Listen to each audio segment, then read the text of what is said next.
Thanks a lot, David, for the kind introduction. I'd like to welcome everybody, both here in the lecture theater and in the online community. Some of you may be present when I gave a similar talk about 2 years ago, also here in the lecture theater, so apologies to you. If you've been to a previous talk, some of the slides, in fact, are identical, but I promise there will be some new material in this presentation as well, including discussion of the joint work that between ECMWF and our group at Heidelberg that David has mentioned. So I'll be talking about statistical post-processing of ensemble forecasts, current developments, and future directions. And to give you a brief overview, I'll say a few words on probabilistic weather forecasts. This really isn't necessary for the audience here, but to set notation and to set language, I will say a few words. I will then review methods for the statistical post-processing of numerical weather prediction NWP ensembles, EMOS ensemble model output statistics, and Bayesian model averaging BMA. The case study is the aforementioned joint work, and following that case study, I will come to a major challenge currently and for the future, namely accounting for dependencies, spatial dependencies, temporal dependencies, dependencies between weather variables, and I will see how empirical copula-based techniques might aid us in addressing these challenges. And finally, a discussion again of current developments, brief summary, and future directions. So let me begin by saying a few words about probabilistic forecasting in general, in particular weather forecasting. In particular, as you all are aware much better than myself, weather forecasting is considered the ultimate problem in meteorology. I always quote the landmark paper by Bjerknes in 1904, which to me is one of the most beautiful and most important pieces of science that I am aware of. As you know, in current practice, medium range weather forecasting is based on numerical models, NWP, numerical weather prediction models, and they represent what's going on physically and chemically in the atmosphere. As we all know, there are major sources of uncertainty in weather forecasting, and the key sources of that uncertainty are uncertainty in initial, for regional models, also for lateral boundary conditions, and for the physics parameters, for the physical parameterizations. So over the past few decades, attention has turned to probabilistic forecasts, that is, forecasts taking the form of probability distributions over future weather states and weather variables. And this is in practice, this is being done by running ensembles of NWP model runs, and this has been done operationally, as you are aware, here at the ECMWF for more than 20 years now. Before we talk about actual probabilistic weather forecasting, let me pose this general question of what is a good probabilistic forecast. If we strive to optimize probabilistic forecasts, then we need to have a goal, we need to know what we are striving for, and it is perhaps not so obvious what the goal of probabilistic forecasting is.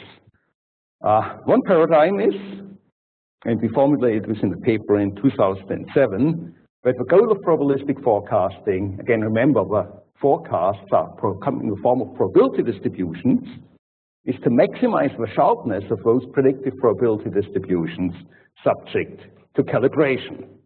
Now, what do we mean with calibration and with sharpness? Calibration refers to the statistical compatibility between the forecast distributions, the predictive distributions, and the respective verifying observations. So obviously, this is a joint property of a forecast and the observations. And if I want to summarize it in a single sentence, what does calibration mean? It means that the observations should be the same as random samples drawn from a predictive distribution. After all, that's the meaning of a probabilistic forecast. It means that the actual observation is a random draw from a forecast distribution. And this, in fact, is something that we can check diagnostically, that we can check empirically based on forecast, ensemble forecast, or probabilistic forecast and observation pairs. And the key tool for doing this is via rank histograms or probability integral transform PIT. histograms. Actually, there's a growing literature in mathematics and statistics dealing with theoretical notions of calibration and how to assess them in practice, and that is an important strand of ongoing research. But again, the key tool remains the rank histogram over probability integral is transform PIT histogram, and we want those diagrams to be uniform, to be flat. Okay, so much about calibration. Again, the goal is to maximize sharpness subject to calibration. What is calibration? Very simply the spread of a predictive distribution. So if you think of a probabilistic forecast as a normal distribution, for example, then if we have one forecast that on average has a standard deviation of, say, for temperature of 1 degree, and if we have another forecast that on average has a standard deviation of 1.5 degrees, then of course we prefer the forecast that has a standard deviation of 1 degree only to the one with a standard deviation of 1.5 degrees on average. But of course, we can only compare them. We like the sharper forecasts only insofar we can only compare if both forecasts are calibrated. So this is the subject to calibration. We first need to make sure that probabilistic forecasts are calibrated, that we are statistically compatible with the observations, and under this constraint, we strive to make the forecast as sharp as possible. So sharpness clearly is a property of a forecast only, of a predictive distributions only, and we want to optimize this property subject to a constraint on the joint behavior of a forecast and the observations. Let me also say a few things about proper scoring rules. So we know how to assess calibration. We also know how to assess sharpness. That's easy. We just look at how concentrated predictive distributions are. But it's not so clear if we want to compare and rank forecasts, we need to consider calibration and sharpness simultaneously, and then it's not so clear how to do this. And luckily, there is a tool for jointly assessing calibration and sharpness for assessing the quality of probabilistic forecasts, and that is what is called a scoring rule. Now, a scoring rule is a function of two arguments. So it's a function S. The first argument is a probabilistic forecast in the form of a probability distribution, or for simplicity, we will think of a univariate quantity here. So for a univariate quantity, we can think of a probability distribution as a cumulative distribution function, CDF. So this is the first argument. And the second argument is the corresponding realizing observation.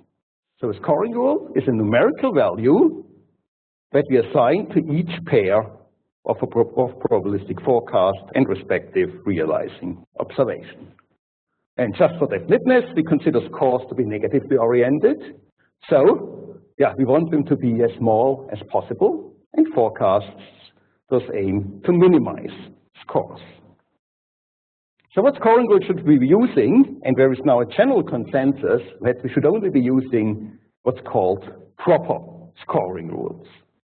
Now, being proper is a mathematical property, is a mathematical characteristic of a scoring rule, and it means that the expectation inequality here in this line is satisfied for all probability distributions F and G. Now, how should we think about this? First, think of F like forecast and G like genuine. So G like genuine means that our best assessment based on numerical models, statistics on top of it, etc. Our best assessment is that the future weather quantity Y will behave like a random draw from the distribution G. So we're taking expectations with respect to G because that is our genuine belief. We believe like the future quantity Y will behave like G. Now, what does this inequality mean? It means that if we believe that Y is distributed like G, then, well, here on the left-hand side, this is the expected score when we issue the forecast G. And this inequality means that if we issue a forecast G, we get a smaller expected score than by issuing any potentially other forecast F. And that's exactly the property we want. The scoring rule is an incentive for us to actually make that forecast F, the G, into which we genuinely believe. So sometimes actually in the psychological literature, proper scoring rules are sometimes referred to as a truth theorem. So something that forces or at least encourages you to tell the truth, to do a careful modeling and to tell the truth. And this is exactly what proper scoring rules are about. So as I'm sure you are aware of, the most popular score in meteorological, but actually also in psychological and hydrological practice is the continuous strength probability score. It was initially introduced by the following expression. So everything is in terms of cumulative distribution functions. So remember that a cumulative distribution function, it starts at 0, at minus infinity, and then goes up to 1. So F is the cumulative distribution function that corresponds to our chosen probabilistic forecast. And what we see here, this is a Heaviside function, this is a Heaviside function that jumps from 0 up to 1 in exactly the observation y. So this is, mathematically speaking, it's the CDF, a cumulative distribution function associated with a Dirac delta measure or a unit measure in the observed value. So this is sort of a hypothetical optimal forecast. So we take the difference between our actual forecast distribution in the form of a CDF, subtract the Heaviside function in the observation, take the difference, square it, and then integrate over all real threshold values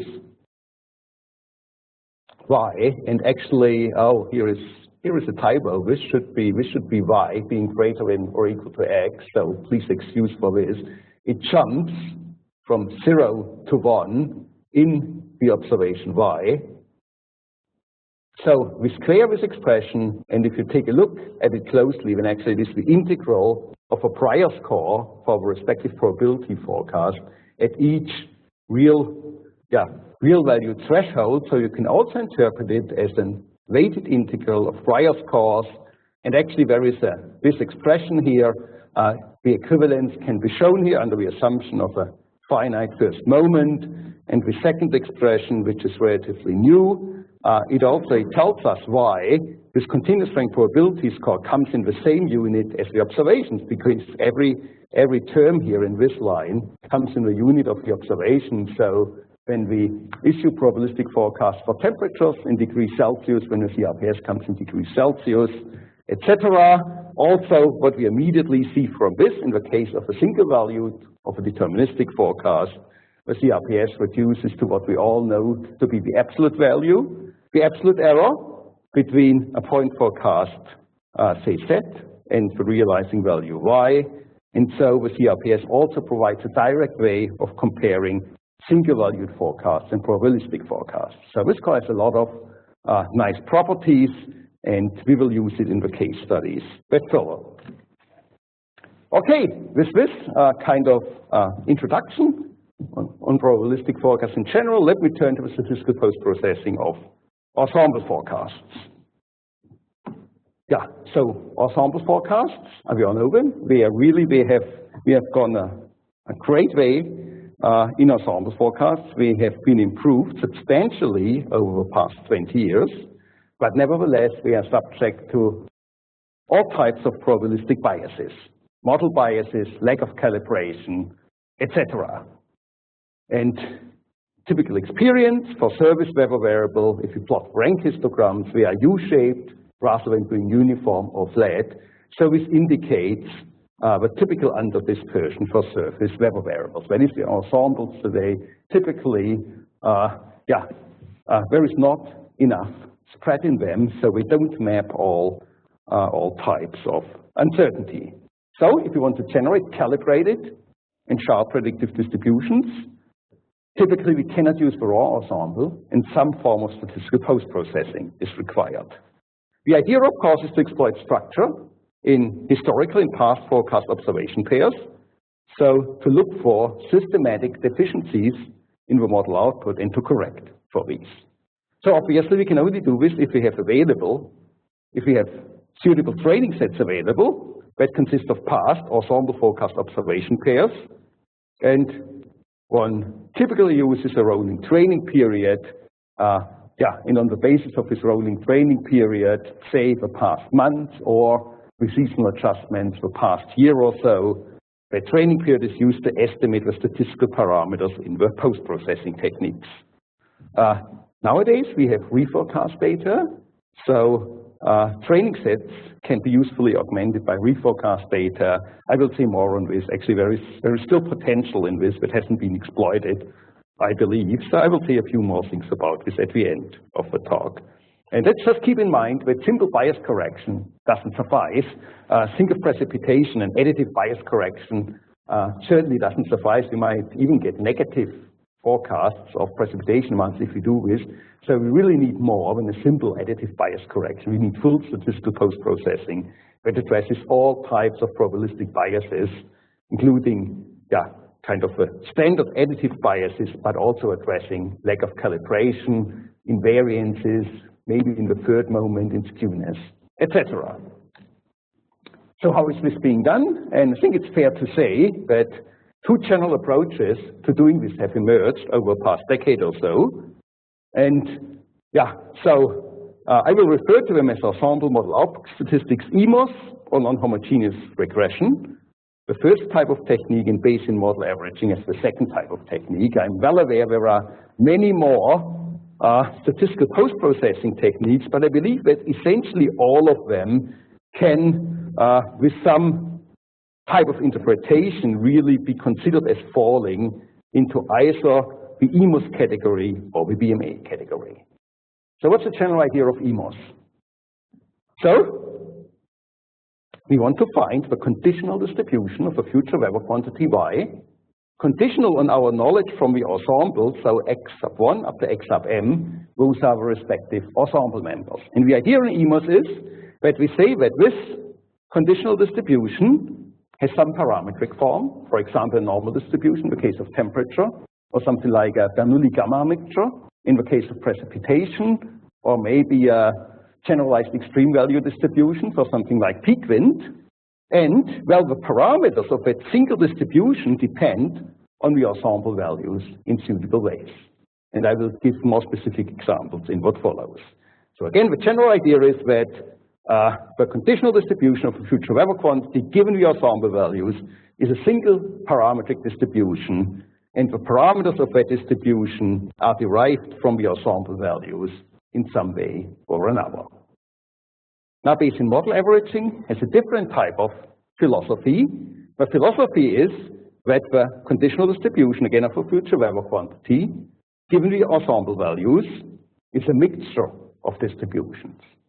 Now, it's a mixture of what we might call kernels, G, and again, each kernel is a parametric probability distribution, like a normal distribution or a gamma distribution or whatever useful for a given Weber variable. So when we have an M member ensemble, the mixture here has M components. So each kernel is of the same parametric form, but with specific parameters that depend on the given ensemble member. And then we have a certain weight that depends on the past performance of that ensemble member. Of course, with suitable adaptations. So if you have an ensemble with groups of exchangeable members, for example, the ECMWF system has one big group of 50 exchangeable ensemble members, then of course the weight W sub m for each of these 50 members would be the same. And here, and also similarly in EMOS. So this is just a general overview. We'll get into details at a later stage. And generally one can say that BMA is a more flexible approach, but also it's a bit more complicated. So EMOS in a sense is easier, it's more parsimonious. We typically have to estimate less statistical parameters. And so, well, being flexible is good, but being parsimonious, having to estimate a few parameters only is good as well. So in general, there's a balance, and the two approaches, the two types of approaches, lead to about equal predictive performance. For temperature, which is a particularly simple case. So in EMOS or non-homogeneous regression, so this conditional distribution is a single normal distribution, and the mean of that distribution is a weighted mean of the ensemble member forecast. Again, if we have groups of exchangeable members, the respective weights here would just be the same for each of those exchangeable members, and the variance of this distribution is a linear function of S squared, and S squared is the variance between the ensemble members. In contrast, BMA, the predictive distribution, or probabilistic for, is a mixture of normal components, and each component has a mean that is a linear function of that respective ensemble member. So here we have an additive bias correction, and then with a certain variance, sigma m squared, and that sigma m squared allows us to correct for, to collect for mismatches in calibration. And when we have the weights, of course, the weights are more negative, they add to 1. And again, if we have groups of exchangeable members, the respective W sub m's are the same. And I've just, so this is specified here for the group of 50 exchangeable members within the ECMWF system. So this is the case of temperature, which is particularly nice because normal distributions in both settings work well. But of course, things can be done for other variables as well. And here's an overview of EMOS-NR approaches that have been proposed in the literature since over the past decade.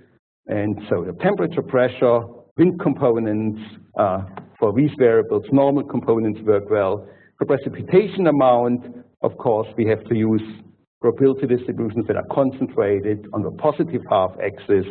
Similarly for wind speed, and then there's really complex variables like cloud cover. Cloud cover is from 0, no clouds at all, to 1, completely covered.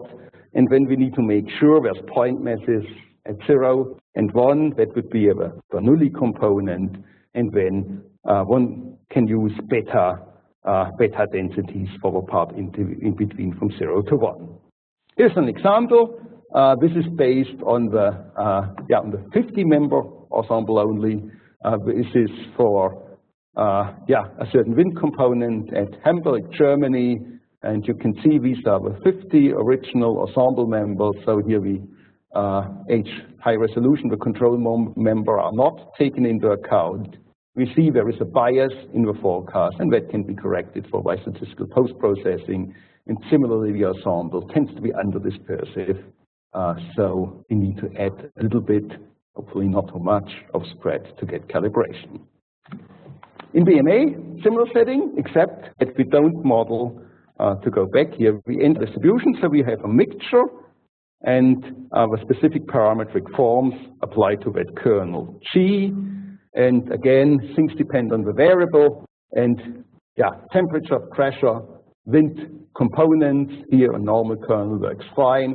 For precipitation accumulation, typically gamma components. For some power transformation are being used. For visibility, beta components have been used, and for wind speed, gamma components. So here's an example for temperature in Berlin.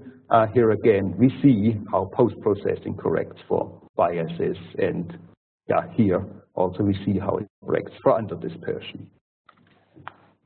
An example, BMA for precipitation. This is at the airport in Frankfurt, Germany, and actually this is an example where you can see that there isn't that much difference between the raw ensemble and the post-process predictive distributions. And actually that's general for precipitation.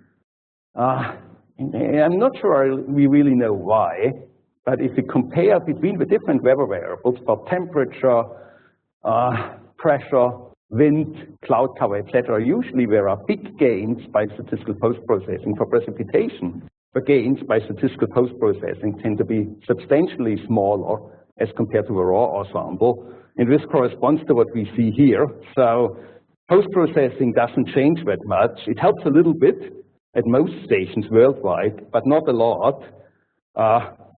So there's a big difference here. So huge differences between raw and post-processed forecast for temperature, but not so big for precipitation accumulation, and correspondingly the gains are much less for precipitation. And I'll return to this later on.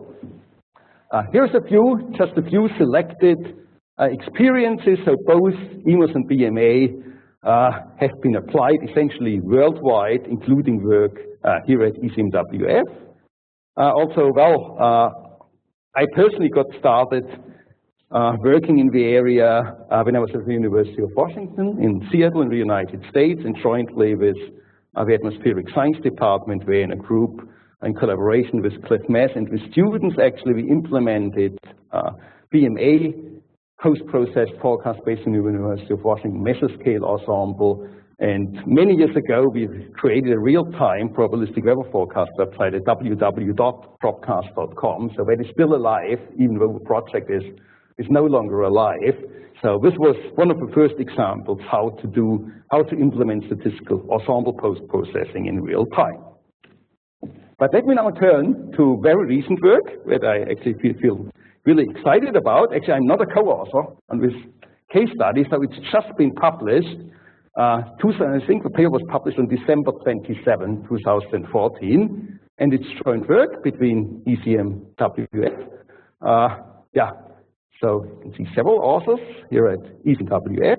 Stefan is a PhD student in my group, but he was visiting here for about half a year. Michael Scheurer is a former postdoc of mine. He also had been visiting here, and he's now in Tom Hamill's group at NOAA in the US. Just published in Geophysical Research Letters. I will summarize a few results right now, and I will return to this study toward the end. So this is statistical concern, statistical post-processing for a 52-member ensemble. So really thinking of the ensemble along with the high-resolution run and the control run as a single system, as a single ensemble. And I think this is what we all should be doing. There's a huge benefit to this unified view of a 52-member ensemble. The variables considered are 2-meter temperature, 24-hour precipitation accumulation, 10-meter wind speed, and total cloud cover. And using EMOS in the respective parametric formulations are normal, left censored generalized, extreme value, truncated normal, of course, wind speed is a non-negative quantity, and the aforementioned beta Bernoulli mixture. Lead times range from 1 day to 10 days. Initialization valid times are always 12 UTC. A rolling training period of 1 to 5 years, and actually I was amazed when I saw those long training periods. But there's actually, we also have looked at a very smart way of incorporating seasonal variations. So that's the reason why these longer training periods, typically in previous work we had avoided long training periods because we wanted to account for seasonal effects, but you can actually put the seasonal effect somewhere into the parameters of that distribution. And if we do that, we realize gains from longer training periods. So that was done here. And this is an interesting figure here also. So these are the weights attached to the high resolution control and the 50 ensemble members in total. And at a lead time of 1 day, we see that the high resolution run really gets a high weight. Then at 5 days, much less of a weight, and at 10 days, essentially no weight to the high resolution run, whereas the ensemble really gains a lot in importance. Here is the same thing with the high resolution run left out. And this is a typical, actually, it can be explained rather easily. It is not surprising that the high resolution run adds much more to overall performance at a lead time of 1 day than at a lead time at 10 days. So this is not surprising, but it's very nice to see it confirmed in this specific example of the statistical parameters in those respective formulations. But this is an aside only. I want to talk about verification results, verification against thousands of globally distributed synop data, test period about a decade from 2004 to 2014. And what we see here is generally tremendous improvement in statistical post-processing, especially for temperature, wind speed, and total cloud cover. I already mentioned that for precipitation, there is still substantial gains, but not quite as pronounced as for the other variables. So here is, we've talked about the CRPS. So here everything is in terms of the CRPS. Raw ensemble versus post-process, so a raw ensemble. Well, CRPS, the smaller, the better, and also we see the unit here. So the unit for the temperature forecast is degrees Celsius, and here we see substantial gains. So on average here, the raw ensemble has a CRPS of about 2 degrees Celsius, and this goes down to something like 1.2 or 1.3 degrees Celsius at a lead time of 3 days. The gap narrows, well, generally the CRPS values get larger with increasing lead time from 3 to 6 and 10 days, not surprisingly. And yeah, the gap between raw ensemble and statistically post-processed also that does become a bit smaller with lead time. This is not surprising either, but it remains, and the gains are substantial for temperature, for wind speed, and for cloud cover, and they are not so substantial, but still readily discernible for 24-hour accumulated precipitation. These are results averaged over thousands of synopse stations, and all this is, well, actually this is from the supplement to the paper. So we look at temperature 3 days ahead, and for each station we record whether we first check whether there is a significant change as we go from the raw ensemble to the statistically post-processed ensemble. And at virtually every station worldwide, there is a statistically significant improvement in scores. So with that lead time of 3 days, if we go to 6 days, there are some stations, those are the scattered blue dots, where there is no significant change, significant in terms of a statistical test of significance, and at 10 days, again, not surprisingly, there are quite a few stations where one cannot make out a difference between the raw ensemble and the post-processed ensemble. Now let's take a look at precipitation. This is an interesting case because the overall gains from post-processing are much smaller for precipitation, but still, at a vast majority of stations worldwide, at a lead time of 3 days, we see a statistically significant improvement in scores as we go from the raw ensemble to a statistically post-processed ensemble forecasts. Yeah, in the same picture with increasing lead time to 6 and 10 days, we get more stations where the difference is no longer statistically significant, but for the majority of stations, the gains continue to be present even at forecasts 10 days ahead. Okay, let me turn to future challenges, and what is perhaps the biggest challenges is to account for dependency. So all this, what I've shown you here, let's return. These are results. Yeah, so we've looked at them at an individual synopse station. So all this is statistical post-processing. If you're only concerned with a single weather variable at a single location at a single look ahead time. But of course, for many applications, this is not good enough. And what we really want for the future is physically realistic, probabilistic forecasts of entire spatio-temporal weather trajectories. So we want to take a look at multiple weather variables simultaneously, at multiple locations simultaneously, and at multiple look-ahead times simultaneously. And the ensemble, the numerical model, has all or nearly all or much of the physics and chemistry embodied, but statistical post-processing knows nothing about physics or chemistry. So when we do the statistical post-processing for each of these variables, for each location, for each look-ahead time, individually, then we lose all those dependencies. And of course, for many applications, that is a dreadful thing. Think of air traffic control, ship routing, input to hydrologic ensembles. We clearly need spatially, temporally consistent input fields if we want to get, if we want to make the most out of respective probabilistic forecasts. So let me illustrate the problem on a low-dimensional example. So this again looks at the 50 Earth members only, and we look at temperature and precipitation, temperature and pressure at Berlin and Hamburg at 2 German airports simultaneously. And what you see here is bivariate scatter diagrams of the 50 raw ensemble members, and maybe the single thing to focus on is we have this negative dependence between temperature and pressure at Berlin, and here again between temperature and pressure at Hamburg. And of course, this is well known. The physics tell us that this is not at all surprising. We expect to see negative dependencies and negative correlation in temperature and pressure ensemble forecasts at any given location.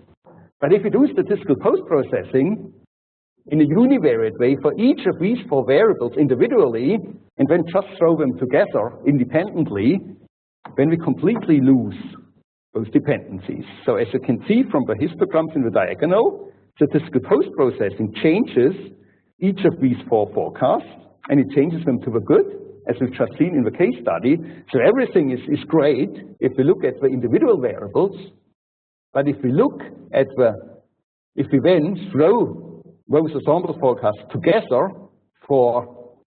in a multivariate way, then we lose all the structure here, and this is really poor. So we have to do something about it. And actually, let me delve into statistical theory for a little bit, just to give you a bit of background from a theoretical perspective, how we might address this challenge. So again, statistical post-processing applies to any single Weber variable at any single location and any single look-ahead time. And for each of these univariate variables, we get a so-called marginal. Marginal just means univariate cumulative distribution function, and we call it f sub L, and with index L just refers to any of those univariate Weber quantities. So in reality, L is a multi-index I, j, k, so refers to a given Weber variable I, a given location j, and a given look-ahead time k. And for each of these, so for each given index, we know how to do things, and we improve the forecasts. But what we really want is, well, we want to get a physically realistic or physically consistent multivariate or joint predictive CDF for all of these variables simultaneously. Now that's a real challenge because if you think of how many Weber variables we have in a typical ensemble run, so big L is something like, well, it goes into the millions. So it's not a low-dimensional problem, it's a very high-dimensional problem. But there's a famous theorem in probability theory. It was first proved by Sklar, proved and published in 1959, and Sklar's theorem tells us, well, what we seek is namely a multivariate distribution in the form of a CDF, but that's a technical detail. So if this multivariate distribution is such that in a univariate sense it reduces to a given CDF, and that's exactly the situation we have here. In a univariate way, for each univariate margin, we have fixed everything by our post-processing, but now we need to put these things together in a multivariate way.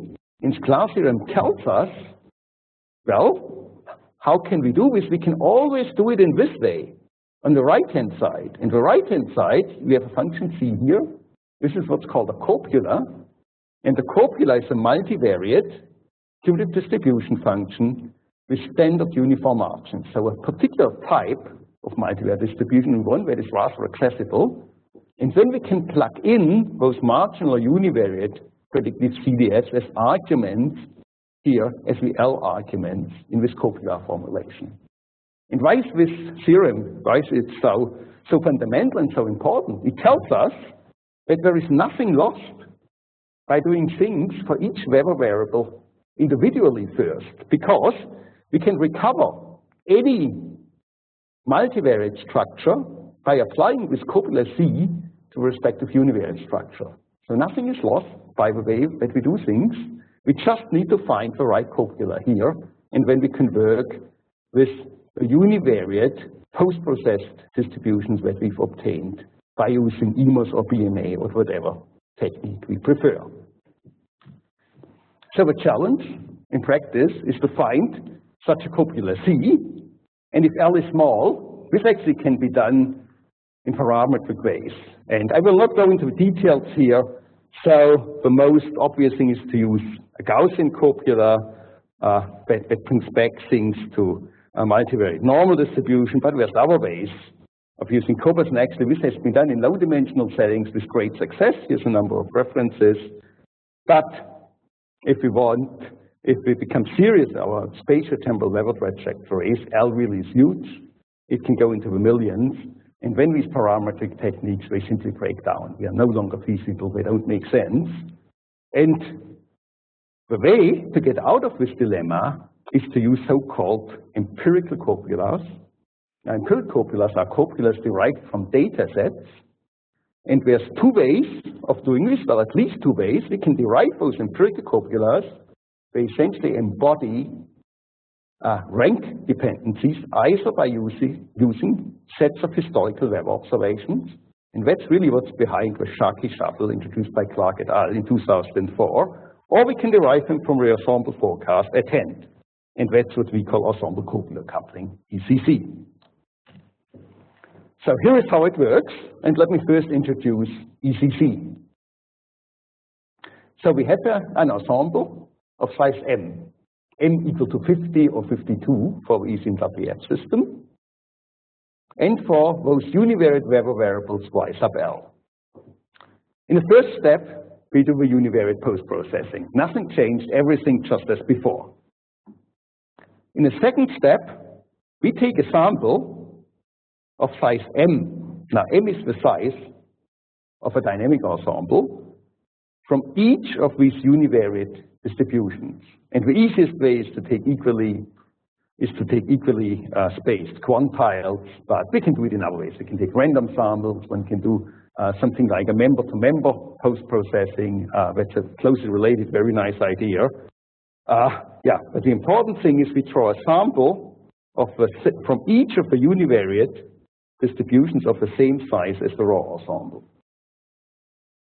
And when we apply the empirical copula of the raw ensemble, now this sounds esoteric and theoretical, but actually it's something very simple. It just means that we arrange the post-processed values in a multivariate setting in the same rank order as the raw ensemble values.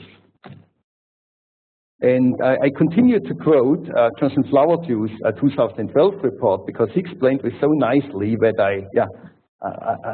there's no way I can do better. So he wrote, in describing this procedure, that the values are assigned to ensemble members in the same order as the values from a raw ensemble. For example, the member with the locally highest rainfall remains locally highest, but with a calibrated rainfall magnitude. And this method is implicit or explicit in quite a bit of scattered work. And I would like to illustrate it here on the example that you have already seen. So here, this is the 50-member raw ensemble forecast. Structure gets lost after independent post-processing. And if we do this reordering using the rank structure from a raw ensemble, we retain the post-processed marginal distributions, but we get back to the original rank order. So, as you can see, along the diagonal, nothing changes in the diagonals. In a univariate way, nothing changes at all, but if we reorder those dots in the same rank order structure as in the raw ensemble, we immediately get back to a physically more meaningful dependent structure in the raw ensemble. So this is what ensemble copular coupling does. Here's an illustration in a spatial context. These are just an extract from 4 ECMWF ensemble members. If we do post-processing independently in each grid box, we get those silly-looking maps. After ECC, we retain the spatial structure in the original ensemble members.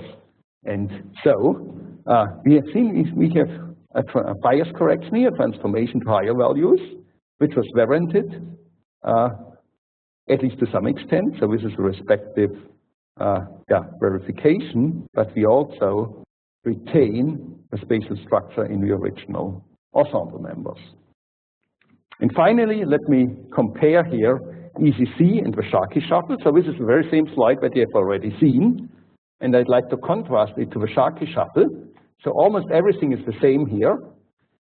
In ECC, we reorder the ensemble values using the rank-dependent structure in the original ensemble.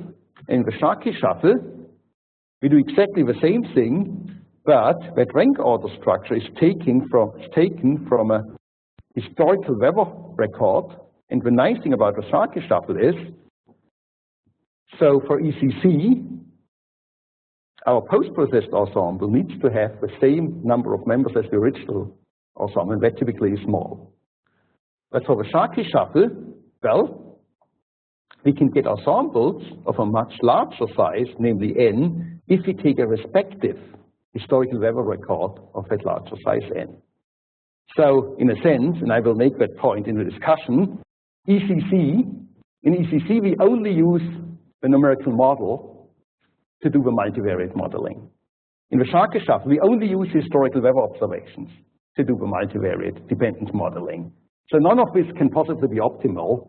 So what we really need is some sort of combination. We need to marry ECC and the Schaake shuffle in some way, and that is what we need in the future. So let me close with a discussion about briefly of current developments and then future directions, particularly on the multivariate structure. So again, the basic idea is to exploit structure in past forecast observations paired to compact for probabilistic biases. And yeah, for the ECMWF ensemble, we've seen gains in yield times of several days for surface weather, and we've seen that this is particularly strong for temperature, for wind speed, and for cloud cover, and particularly strong where we have complex terrain. Now, one very valid concern is that as the raw ensembles continue to improve, that gap in skill between the raw ensemble and statistically post-processed forecasts might narrow. So maybe 20 years from now, we no longer need statistical post-processing at all because the ensemble has improved. That's a very valid hypothesis, and this has been investigated in the aforementioned work by Henry et al., and they look at the evolution of the skill gap over the past decade. And here's actually such an example. This is from a station in Thailand, and what you see here is a difference in CRPS between the raw ensemble and the post-processed forecasts, and we see a declining trend. So the trend might well decline to zero, and maybe some 30, 40 years from now, statistical post-processing may no longer be needed, may no longer lead to improved skill. So actually, the authors have done a very nice study of this, and we have looked at this over stations worldwide, and we have looked at trends in this delta, in this difference of CRPS between the raw ensemble and post-processed forecasts.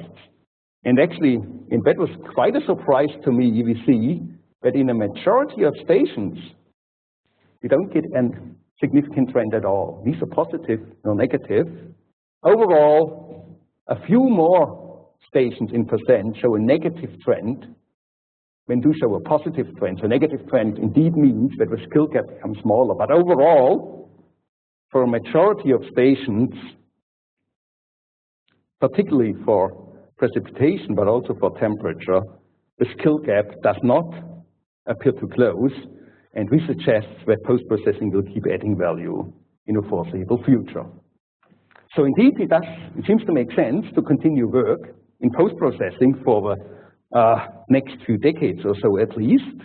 And let me close with listing some of the challenges. One is estimation, using reforecast data for estimation. This is something that has a lot of potential, but it's still not so obvious how to optimally design an operational reforecast system, where we've made big progress in this. And it's not so clear how to adapt estimation strategies. Here's a pioneering paper in this, because the reforecast data typically has a smaller ensemble size than the operational ensemble. So how do we transfer parameter estimates from one setting to the other? How do we handle extreme events? Very important topic, and there is a lot to do. So one thing to keep in mind is that we do everything conditional on the numerical model.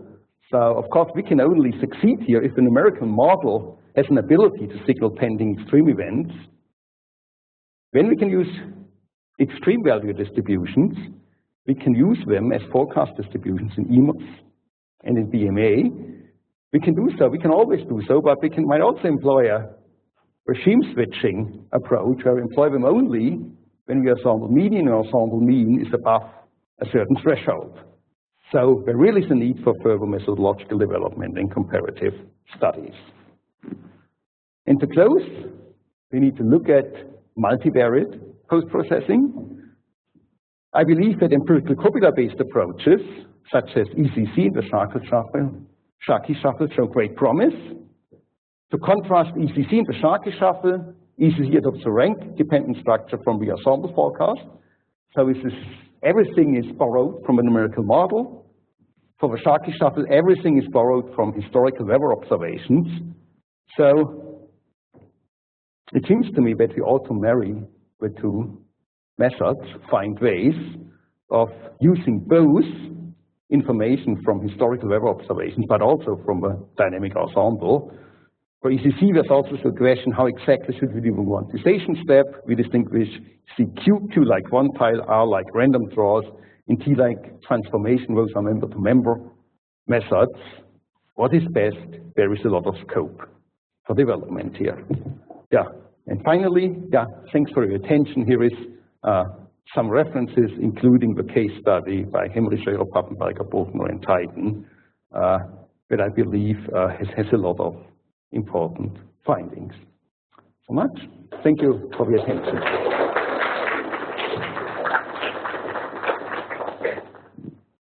Thank you very much. Thank you very much, Tilmann, for a very clear and comprehensive tour through probabilistic forecasting and post-processing and the benefits and challenges we have in that.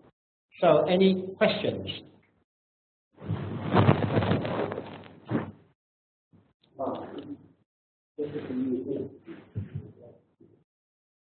Yeah, so a few years ago we looked at combining the ensemble with the high resolution forecast.